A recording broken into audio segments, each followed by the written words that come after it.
সবার লাইফে একটা ক্লান্তি দূর করার জায়গা থাকে, একটা আড্ডাখানা থাকে যেখানে সারা দিনের ক্লান্তি, সারা দিনের কাজ বাজ করার পর কি একটু শান্তি থাকে। আর আমার ক্ষেত্রে সেই জায়গাটা হলো আমার মা। সত্যি কথাই, সারাদিনের এত পরিশ্রম, এত ক্লান্তি, এত হেডেক না, যখন মার কাছে আসি মনে হয় সত্যিই সব কিছু দূর হয়ে যায়। এটা কিন্তু একটা অদ্ভুত জিনিস, হয় অনেকের সাথেই, মেয়েদের স্পেশালি হয় যখন মার কাছে থাকে।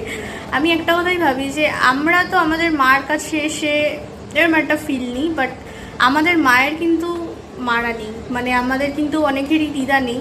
সো আমাদের মায়েদেরও জন্য দুঃখ লাগে যাদের যাদের এই জায়গাটা থাকে না, যে আজকে আমরা যে জায়গায় এসে নিজেরা একটু ভালো ফিল করছি, মন খুলে কথা বলছি। মায়েদের কিন্তু সেটা থাকে না, মাদের একটাই জায়গা থাকে, সেটা হচ্ছে ছেলে মেয়ে।